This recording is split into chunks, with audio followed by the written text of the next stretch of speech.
What is up, fanboys and fangirls? Welcome to another Reviewpoint podcast coming to you from fanboysanonymous.com. I'm your host, as always, Tony Mango, and as you can tell by the title and everything else, talking about Luke Cage Season 2 here, the latest in the Marvel Netflix series, and I'm going to preface this ahead of time by saying this is going to be a very short review.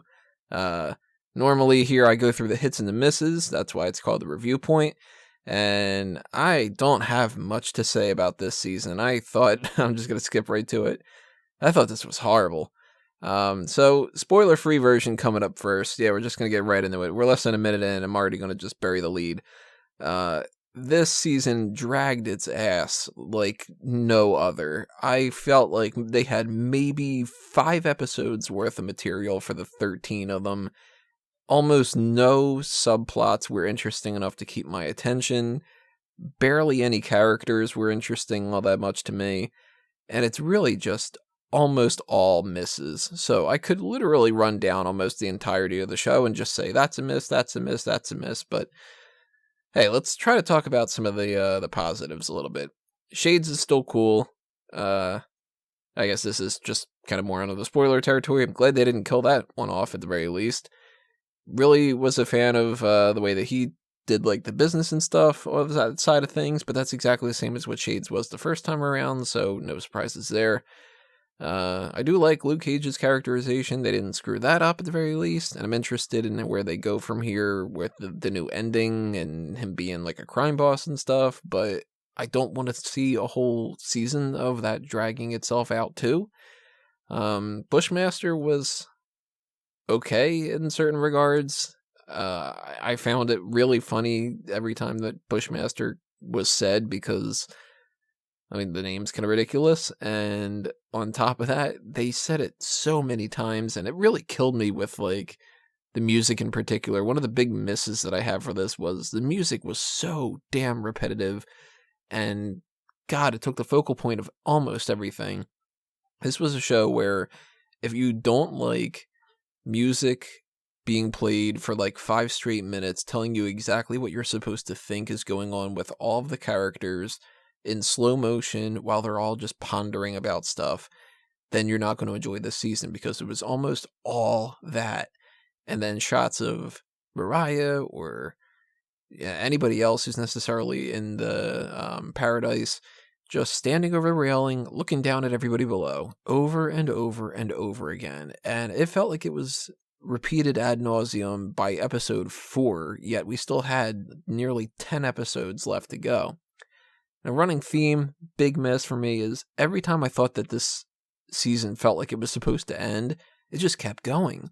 And they would just introduce some extra little plot point that would just continue for no reason other than to pad out the runtime and stuff.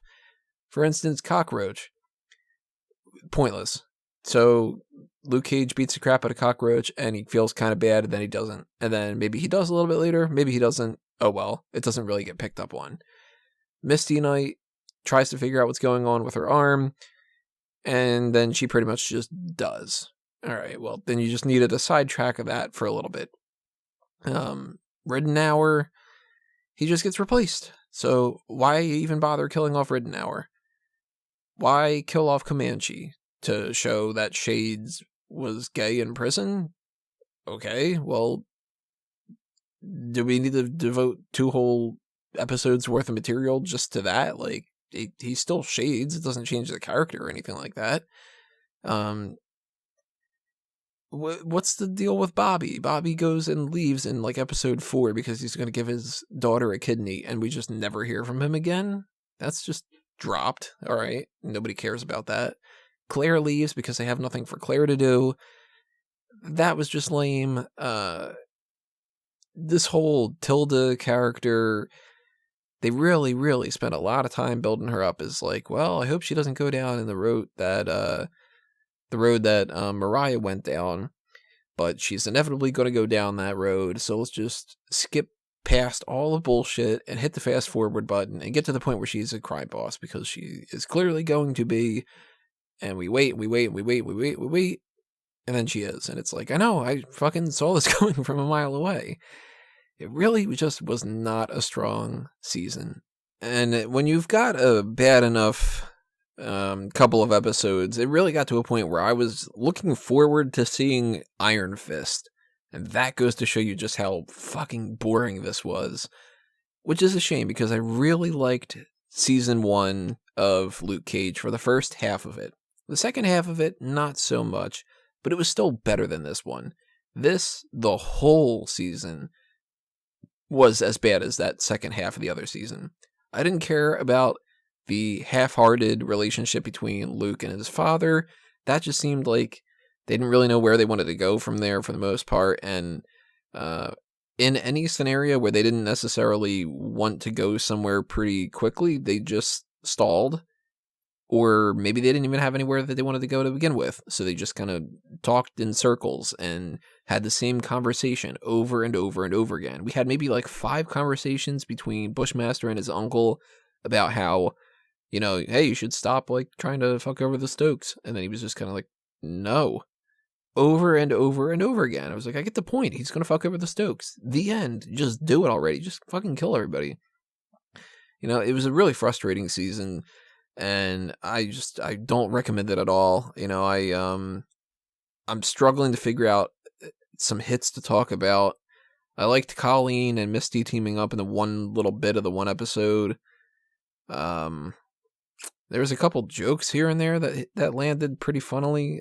Funnily, that's a word.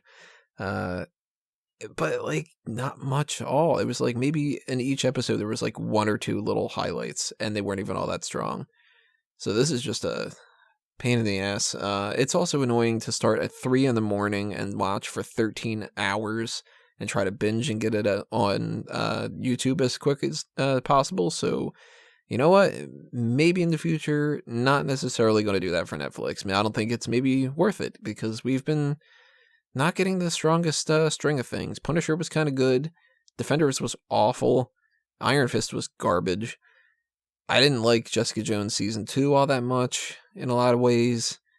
Really, it's been Daredevil Season 1 and Daredevil Season 2. And not even all of Daredevil Season 2. Mostly the Punisher stuff. And the first half of Luke Cage.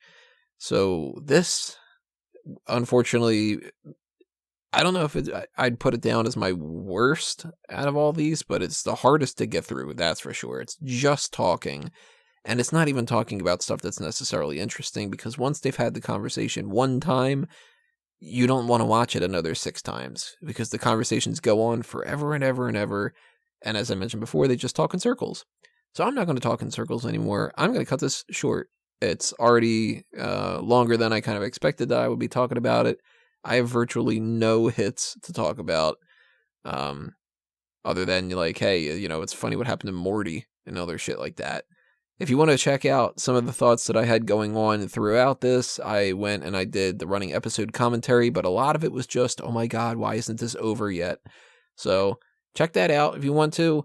Unfortunately, if you're a big fan of this season, I'm sure you're going to absolutely hate this review. And hey, you know what? If you disagree with me, tell me why in the comment section below. If you agree, tell me why you agree in the comment section below as well. Whatever your opinion is, be cordial. You know what I mean? Also, hit that subscribe button and check off that little notification bell thing, because that does something, And if you want to show your support for Fanboys Anonymous in the future, you can also hit up the Patreon, or you can buy a shirt from TeePublic or Redbubble. You can follow us on Facebook and Twitter, and you can follow all my other stuff on all my other accounts, Smart Out Moment and Tony Mango and so on and so forth like that. I'm giving this a miss for sure. No way am I going to give this season a hit. So I don't recommend anybody checking it out. And I hope next time around it's a much, much different story.